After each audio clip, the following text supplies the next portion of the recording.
Hello students, how are you? कैसे हो? सब बढ़िया।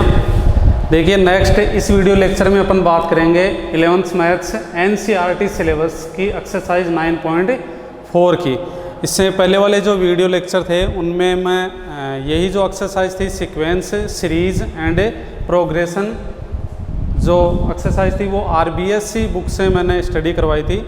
लेकिन अभी एनसीईआरटी का जो न्यू सिलेबस है उसके अकॉर्डिंग मैं 9.4 एक्सरसाइज करवा रहा हूँ। इससे पीछे वाले जो एक्सरसाइज हैं वो आरबीएससी वाली बुक और एनसीईआरटी की बुक दोनों के जो टॉपिक हैं मिलते जुलते ही हैं, कोई ज़्यादा प्रॉब्लम नहीं है।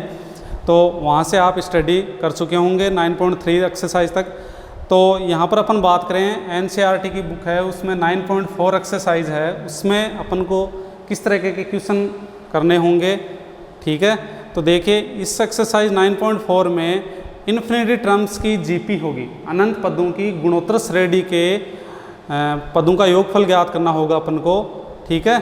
तो देखिए 9.4 एक्सरसाइज का फर्स्ट क्वेश्चन है, उसमें एक इन्फिनिटी टर्म्स की अनंत पदों की एक जीपी दे रखी है 1 + 1/3 + 1/9 डैश डैश, इस तरीके से अनंत पद दे रखे हैं अपन को। इसके अनंत पदों का योगफल ज्ञात करना है, किसका? जीपी का, गुणोत्तर श्रेणी का, ज्योमेट्रिक प्रोग्रेशन का। हिंदी मीडियम और इंग्लिश मीडियम दोनों के लिए लेक्चर सेम है, तो ध्यान से समझ लीजिएगा, ठीक है। तो यहाँ पर इन्फिनिटी टर्म्स का जीपी है, उसके अपन को टर्म्स इन्फिनिटी टर्म्स का सम फाइंड करना है। तो आप देखिए इन्फिनिटी टर्म्स का अगर सम फाइंड करना हो जीपी में तो उसका फॉर्मूला होता है S infinity sum of infinity terms of GP, अनंत पदों का योगफल गुणोत्तर श्रेणी का, वो क्या होगा? a/1 - r, ठीक है। जहाँ पर r क्या होगा? कॉमन रेशियो, वो क्या होगा? 1 से छोटा। कॉमन रेशियो वो 1 से छोटा होगा, ठीक है। सार्वय अनुपात है वो 1 से छोटा होगा। तो इस तरीके से ये फॉर्मूला अपन यहाँ पर यूज़ करते हैं। तो देखिए यहाँ कंपेयर करते हैं तो a = 1, a = 1, comma r = common ratio, सार्वय अनुपात अपन फाइंड आउट करते हैं। तो देखिए सार्वय अनुपात कैसे फाइंड करते हैं? सेकंड टर्म में फर्स्ट टर्म का अपन डिवाइड करते हैं, सेकंड टर्म में फर्स्ट टर्म का डिवाइड करते हैं। तो सेकंड टर्म कितना है? 1/3 फर्स्ट टर्म कितना है? 1, ठीक है। वैसे कॉमन रेशियो सार्वय अनुपात है वो कहीं से भी आप फाइंड आउट कर सकते हो। जो भी टर्म है उसके जस्ट प्रीवियस टर्म, पीछे वाले पद का अपन को भाग देना है, उसमें डिवाइड करना है। तो वो जो फाइंड आउट होगा वो कॉमन रेशियो होगा, r होगा, सार्वय अनुपात होगा, ठीक है। 1/3 को 1 से डिवाइड करेंगे, कोई फर्क नहीं पड़ेगा, डायरेक्ट 1/3 आंसर आ जाएगा, कोई दिक्कत नहीं है। तो आपके पास a और r फाइंड आउट हो गए, तो s इन्फिनिटी अपन सोल्व आउट कर सकते हैं। तो s इन्फिनिटी = a कितना है? 1/1 - r कितना है? 1/3, वैल्यू पुट कर देंगे अपन 1/3। इसको सोल्व आउट करते हैं तो देखिए न्यूमरेटर है जो अंश है उसमें तो 1 ही है, कोई दिक्कत नहीं। लेकिन यहाँ डिनोमिनेटर को हर को अपन हल करते हैं। तो देखो यहाँ 3 एलसीएम लेंगे यहाँ पर, तो 3 एलसीएम आ रहा है, फिर 3 यहाँ पर आ जाएगा, -1, 3 है वो ऊपर चला जाएगा। कैसे? फ्रैक्शन में भी फ्रैक्शन होती है, तो नीचे वाले फ्रैक्शन का डिनोमिनेटर ऊपर चला जाता है, ऊपर वाले फ्रैक्शन का डिनोमिनेटर नीचे आ जाता है। इस तरीके से आपको फ्रैक्शंस के रूल कंफर्म है, 10th स्टैंडर्ड में आपने स्टडी की होगी। तो ये 3 ऊपर चला जाएगा और 3 में से 1 लेस हुआ तो कितना आ जाएगा? 2। तो 3/2 इसका आंसर आ जाएगा। इस तरीके से अपन को ये क्वेश्चन करना है। दोबारा देख लीजिएगा एक बार, ये आपको जीपी दे रखी है इन्फिनिटी टर्म्स की। ध्यान देना इन्फिनिटी टर्म्स की जीपी होगी उसमें कॉमन रेशियो हमेशा 1 से छोटा ही होगा। क्यों? क्योंकि अगर कॉमन रेशियो 1 से बड़ा होगा तो उसका अगर इन्फिनिटी टर्म्स का सम फाइंड करेंगे अपन तो वो तो इन्फिनिटी हो जाएगा, ठीक है। क्योंकि कॉमन रेशियो अगर 1 से बड़ा है तो उसके इन्फिनिटी टर्म्स का सम करेंगे अपन तो इन्फिनिटी हो जाएगा उसका आंसर। कॉमन रेशियो अगर आपका सार्वय अनुपात 1 से छोटा है तब आपके ये टर्म देखो यहाँ 1 है, फिर 1/3 इस तरीके से लेस होते जा रहे हैं, तो पता नहीं आगे बहुत कम होंगे, बिल्कुल 0 के इक्वल होंगे, तब उनका सम अप्रोक्सीमेट कितना आंसर आएगा? वो आएगा 3/2, ठीक है। तो इस तरीके से इन्फिनिटी टर्म्स की जीपी होगी, उनमें कॉमन रेशियो है, सार्वय अनुपात है वो 1 से छोटा होगा।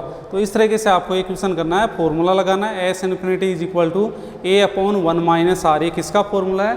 सम of the infinity terms of GP, अनंत पदों की गुणोत्तर श्रेणी का ये सूत्र है। ये सूत्र आप यूज़ करोगे और इसमें a और r का वैल्यू फाइंड आउट करके आप पुट कर दोगे तो s इन्फिनिटी = आ जाएगा आपका 3/2। ओके। नेक्स्ट क्वेश्चन एक्सरसाइज 9.4 का सेकंड क्वेश्चन। इसमें भी अपन को एक जीपी दे रखी है इन्फिनिटी टर्म्स की 6, 1.2, 0.24 डैश डैश डैश इन्फिनिटी। इस तरीके से इस इन्फिनिटी टर्म्स की जो जीपी है उसका भी अपन को अनंत पदों का इन्फिनिटी टर्म्स का सम फाइंड आउट करना है। तो फर्स्ट ऑफ ऑल इसमें भी वही मेथड, क्या फॉर्मूला यूज़ करेंगे, क्या होगा formula, S infinity is equal to a upon 1 minus R. ये आपका फॉर्मूला हो गया। इस फॉर्मूले में जो भी वैल्यू अपन को चाहिए वो वैल्यू पुट करेंगे। तो इसमें ए और आर की वैल्यू चाहिए। तो फर्स्ट ऑफ ऑल ए की वैल्यू देखिए यहाँ पर, where a is equal to 6, a is equal to 6, जहाँ पर ए है उसका मान कितना है 6, और आर इज इक्वल टू अपन फाइंड आउट करेंगे तो A2 upon A1। R is equal to find out करने के लिए कोई भी टर्म है उसके जस्ट प्रीवियस टर्म पीछे वाले पद का भाग दे देंगे। तो सपोज करो मैं A2 में A1 का डिवाइड कर रहा हूँ, आप A3 में A2 का डिवाइड करके भी आप फाइंड आउट कर सकते हो कौन, आर, कॉमन रेशियो है वो सार्वनुपात है वो ज्ञात कर सकते हो। तो A2 upon A1 is equal to 1.2 upon 6, ठीक है। इसको पॉइंट हटाएं यहाँ पर, अपॉन में पॉइंट की जगह 1 और पॉइंट के आगे कितना डिजिट है, एक डिजिट, तो उतना 0, 6 2 जा 12 कैंसिल आउट हो रहा है, और 2 5 जा 10, तो कॉमन रेशियो कितना आ गया 1/5। आप यहाँ कैंसिल आउट करके सोल्व भी कर सकते हो, अदरवाइज ऐसे भी रहने दो, कोई दिक्कत नहीं है। नेक्स्ट यहाँ पर देखिए ए का वैल्यू आ गया, आर का वैल्यू हो गया, तो यहाँ पुट कर देंगे अपन एस इन्फिनिटी, जो फॉर्मूला इसमें, तो S infinity is equal to a कितना है 6 अपॉन 1 माइनस आर कितना है 1/5 इज इक्वल टू 6 अपॉन, यहाँ पर देखिए डिनोमिनेटर को यहाँ पर हर को सोल्व आउट करेंगे अपन, तो 5 यहाँ पर एलसीएम ले लेंगे, 5 एलसीएम लिया तो यहाँ 1/1 है, तो समझ रहे होंगे 1 का 5 में एलसीएम में डिवाइड करते हैं तो 5 टाइम्स आएगा, 5 को डिनोमिनेटर 1 से मल्टीप्लाई करेंगे तो 5 माइनस 1 इज इक्वल टू 6, और अपॉन में कितना हो गया यहाँ पर 4, 5 में से 1 लेस हुआ, तो और ये 5 कहाँ चला जाएगा ऊपर, और 6 के साथ में ऊपर जाके क्या हो जाएगा मल्टीप्लाई। इसको यहाँ पर और सोल्व कर सकते हो, कैंसिल आउट कर सकते हो, तो देखिए यहाँ पर 2 से कैंसिल हो रहा है, 2 2 जा 4 और 2 3 जा 6, 5 3 जा 15, 5 3 15/2, इस तरीके से 15/2 आंसर आ जाएगा। इसको आगे सोल्व करना चाहो तो कर सकते हो आप 15/2, ठीक है। तो एस इन्फिनिटी आपका आंसर आ गया 15/2, कौन सी जीपी का, इस जीपी का, जो अनंत पदों की आपको गुणोत्तर श्रेणी दे रखी है उसका अनंत पदों का योग आ गया कितना 15/2। इस तरीके से आपको करना है। तो यहाँ पर ओवरऑल आपको बात समझ में आ गई होगी। मोस्ट इंपॉर्टेंट यहाँ पर क्या, आपको फॉर्मूला लर्न करना है, फॉर्मूला याद रखना है, और आपको पता है यहाँ पर कॉमन रेशियो देखो 1 से छोटा आया है, ठीक है। यही बात मैं आपको बोल रहा था कि इन्फिनिटी टर्म्स की जो जीपी होगी उसमें जो कॉमन रेशियो होगा, सार्वनुपात होगा, वो 1 से क्या होगा, छोटा। तो इस तरीके से आप इस क्वेश्चन को कर सकते हो। नेक्स्ट देखिए 9.4 एक्सरसाइज का क्वेश्चन नंबर 3 है। उसमें भी अपन को इन्फिनिटी टर्म्स की जीपी दे रखी है 5, 20/7 20/7, 80/49 डैश डैश इन्फिनिटी, ठीक है। इस तरीके से अनंत पदों की जीपी दे रखी है। क्वेश्चन नंबर 3 दे रखा है एक्सरसाइज 9.4 का। तो इसमें भी अनंत पदों का अपन को योग याद करना है, किसका, जीपी का, गुणोत्तर श्रेणी का। तो वही method S infinity formula use करोगे। First of all A/1 minus are where are less than 1, r का वैल्यू है 1 से लेस, ठीक है। अब यहाँ पर ए और आर का वैल्यू कन्फर्म करके यहाँ पुट कर दोगे तो ए का वैल्यू कितना 5, ए का वैल्यू कितना है 5, यहाँ पर लिख देना वेयर, जहाँ a is equal to 5, r is equal to A2/A1, A2/A1। ध्यान देना A2/A1 से भी फाइंड आउट कर सकते हो आर, और A3/A2 से भी फाइंड आउट कर सकते हो, दोनों से सेम आएगा, ठीक है, दोनों से आंसर सेम आएगा। और आगे भी टर्म होते तो वहाँ पर भी इस तरीके से सेम ही आता, कोई दिक्कत नहीं। तो R is equal to A2/A1, put the value of A2/A1, यहाँ पर A2 और A1 की वैल्यू पुट करेंगे तो 20/7/5, A1 कितना है 5। अब इसको यहाँ सोल्व आउट करेंगे तो देखिए मैंने आपको बताया फ्रैक्शन में भी फ्रैक्शन होता है, तो ऊपर वाले फ्रैक्शन का डिनोमिनेटर कहाँ जाता है, नीचे, और नीचे वाले डिनोमिनेटर के साथ में आके क्या हो जाएगा, मल्टीप्लाई। तो यहाँ पर 7 नीचे आ जाएगा, तो 20/5 × 7, और ये कैंसिल हो रहा है, 5 चौके 20, 5 4 जा 20, तो ओवरऑल जो आर है वो आपका कितना आ गया 4/7, राइट। इस तरीके से आर का वैल्यू आप फाइंड आउट कर सकते हो। कुछ स्टूडेंट यहाँ पर कैंसिल नहीं करें तो भी कोई दिक्कत नहीं, वहाँ पर आपको फाइनल आंसर फाइंड आउट करते हैं वहाँ पर थोड़ा सा सोल्व आउट करना पड़ेगा। अदरवाइज़ यहाँ सिंपल हो रहा तो यही बेस्ट रहेगा, यही बेस्ट रहेगा कि यहाँ पर ही आप सोल्व कर लें, इसको सिंपल कर लें। तो this is value of A and this is value of R, ये एक ही वैल्यू है और ये आर का मान है सार्वनुपात का।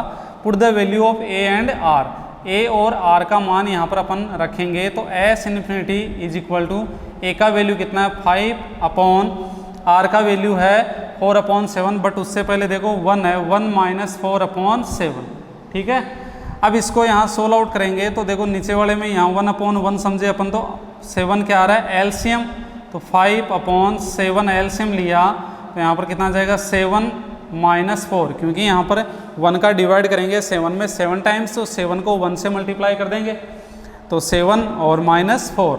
नेक्स्ट ध्यान दें यहाँ पर 7 कहाँ चला जाएगा ऊपर, तो 5 मल्टीप्लाई 7/7 में से 4 लेस हुआ तो 3, ठीक है। यहाँ पर कैंसिल नहीं हो रहे तो यहाँ पर 7 से 35, 7 5 जा 35 और अपॉन में 3, ये इसके फाइनल आंसर हो जाएंगे कितना 35/3, 35/3। इस तरीके से ये क्वेश्चन आपको करना है। क्वेश्चन नंबर 3 था एक्सरसाइज 9.4 का, जो एनसीईआरटी सिलेबस आपका न्यू सिलेबस है। और इससे पहले वाली जो एक्सरसाइज थी मैंने आरबीएससी सिलेबस के अकॉर्डिंग करवा दी थी, लेकिन टॉपिक अप्रोक्सीमेट सेम ही है। आपकी जो आरबीएससी एक्सरसाइज आरबीएससी वाला जो सिलेबस था उसमें आपके हरात्मक श्रेणी भी थी, एचपी भी थी। एनसीईआरटी में हरात्मक श्रेणी नहीं है, वो हटा दी गई है, जो हार्मोनिक प्रोग्रेशन है वो नहीं है। तो यहाँ पर ये लास्ट आपकी जीपी चल रही है, ठीक है। इससे पहले आपको एपी की स्टडी करवाई थी मैंने। तो जीपी की बात करें तो जीपी में यहाँ इन्फिनिटी टर्म्स की जो जीपी है वो चल रही है, जिसमें इन्फिनिटी टर्म्स अनंत पदों का अपन को योग याद करना है, ठीक है। इस तरीके से आपको एक क्वेश्चन करना है। आपको क्वेश्चन दे रखा है, उसमें ए और आर का वैल्यू पुट कर देंगे, किसमें एस इन्फिनिटी का जो फॉर्मूला a/1 माइनस आर। ध्यान देना इसमें आर का वैल्यू हमेशा 1 से छोटा होगा, सार्वनुपात का मान है वो 1 से छोटा होगा, ठीक है। फिर इस तरीके से इसको सोल्व आउट करके फाइनल आंसर फाइंड आउट कर सकते हो, ओके। नेक्स्ट देखिए एक्सरसाइज 9.4 एनसीईआरटी सिलेबस की जो एक्सरसाइज है 9.4, उसका क्वेश्चन नंबर 4 है। उसमें अपन को इन्फिनिटी टर्म्स की जीपी दे रखी है, अनंत पदों की गुणोत्तर श्रेणी दे रखी है, और उसमें भी अपन को अनंत पदों का योगफल ज्ञात करना है। फर्स्ट टर्म है इसका -3/4, कोमा सेकंड टर्म है 3/16, कोमा थर्ड टर्म है 3/64 डैश डैश, इस तरह से इन्फिनिटी तक दे रखा अपन को। तो एस इन्फिनिटी फाइंड आउट करना है, sum of the infinity terms of GP, अनंत पदों का योगफल ज्ञात करना है, किसका गुणोत्तर श्रेणी का। तो क्या फॉर्मूला होता है a/1 minus are where are less than 1। ये कंडीशन आप लिखो या मत लिखो, ज़्यादा कोई फर्क नहीं पड़ेगा, लेकिन ध्यान देना अगर आपको कन्फर्म है तो कंडीशन साइड में लिख दो, बेटर रहेगा। यहाँ पर फॉर्मूला बहुत स्टैंडर्ड फॉर्मूला माना जाएगा यहाँ पर। तो r लेस देन 1 आपको कन्फर्म है कि इन्फिनिटी टर्म्स की जो जीपी होती है उसमें आपका जो कॉमन रेशियो है, सार्वनुपात है, वो क्या होता है 1 से छोटा होता है, ठीक है। इस तरीके से आप यहाँ पर ये कंडीशन भी लिख सकते हो, कोई दिक्कत नहीं। नेक्स्ट यहाँ पर put the value of A and r, a और आर का मान रखने पर, तो यहाँ पर ए और आर का मान मैं डिसाइड करता हूँ कि क्या क्या है। तो यहाँ पर लिखूँगा वेयर, जहाँ a is equal to a first term प्रथम पद है वो कितना है 3/4, फर्स्ट टर्म है प्रथम पद है वो कितना है 3/4 माइनस का। Next comma R is equal to वही किसी टर्म में उसके जस्ट प्रीवियस टर्म का अपन को डिवाइड करना है। तो सपोज करो यहाँ a2/a1 अपन कर रहे हैं, वैसे a3/a2 भी कर सकते हो आप, और मैं यहाँ पर a2/a1 कर रहा हूँ। तो a2 कितना अपना, put the value of a2 है 3/16, 3/16, और a1 कितना है माइनस का। ध्यान देना साइन भी आपको साथ में रखना है, ऐसे नहीं कि चिन्ह नहीं रखोगे, चिन्ह भी आपको साथ में रखना, प्लस का तो प्लस, माइनस का तो माइनस। ये माइनस फर्स्ट टाइम ये है इस एक्सरसाइज के क्वेश्चन में, तो आपको माइनस भी साथ में रखना है। नेक्स्ट यहाँ पर देखिए सोल्व आउट करेंगे तो 4 कहाँ चला जाएगा ऊपर और 16 कहाँ जाएगा नीचे। तो 3 और 4 अपॉन नीचे -3 है और 16 और आ जाएगा, और वो किसके साथ -3 के साथ में मल्टीप्लाई हो जाएगा, ठीक है। अब यहाँ पर ये सिंपल करना अपन को, सिंप्लीफाई करना है, तो 3 से 3 कैंसिल आउट हो जाएगा और 4 से ये 4 चौक 16, 4 4 जा 16, तो इज इक्वल टू -1/4। कुछ स्टूडेंट सोच रहे हैं कि माइनस यहाँ डिनोमिनेटर में था, ऊपर न्यूमिनेटर में कैसे लगा दिया, तो यहाँ न्यूमिनेटर में लगाओ चाहे डिनोमिनेटर में, एक जगह अगर आपका माइनस का तो ओवरऑल नंबर है वो किसका माना जाता है, माइनस का माना जाता है। अगर दोनों जगह माइनस होते तो माइनस माइनस क्या हो जाते हैं, कैंसिल आउट हो गया, प्लस हो जाता, लेकिन एक जगह माइनस है तो सिंगल कहीं पर भी लगा सकते, कोई दिक्कत नहीं है, पूरा नंबर है वो माइनस का माना जाएगा, नेगेटिव माना जाएगा। ठीक है, तो ये ए का वैल्यू आ गया और ये आर का सार्वनुपात का वैल्यू आ गया, ये प्रथम पद का वैल्यू आपके पास। तो इसमें अपन फॉर्मूले में पुट करते हैं S infinity is equal to a कितना है -3/4 अपॉन 1 माइनस आर कितना है -1/4। ध्यान देना यहाँ पर माइनस ऑलरेडी पहले से ये फॉर्मूला वाला माइनस है, अपन को वो आर की जगह माइनस है वो कैसे रखना, ब्रैकेट में रख देना है। क्या रखना है, ब्रैकेट में, क्योंकि यहाँ माइनस और माइनस सोल आउट होगा। ठीक है, कुछ स्टूडेंट ऐसे सोच रहे हैं कि माइनस ऑलरेडी है तो वो माइनस रखने की कहाँ जरूरत, नहीं, वो माइनस पूरा आर का वैल्यू है, वो पूरा आर का वैल्यू अपन को रखना है।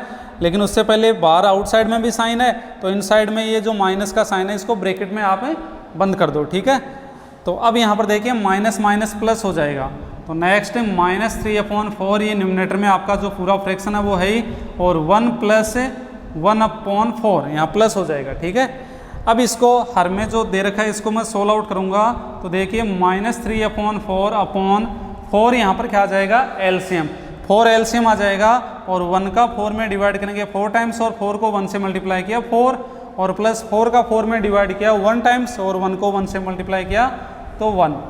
नेक्स्ट देखिए -3/4 और अपॉन 4 और 1 कितना हो गया 5, और अपॉन में 4। अब यहाँ पर देखिए ये 4 कहाँ जाएगा ऊपर, और वो 4 कहाँ जाएगा नीचे। कुछ स्टूडेंट यहाँ पर भी इसको सिंप्लीफाई कर सकते हैं, कोई दिक्कत नहीं है।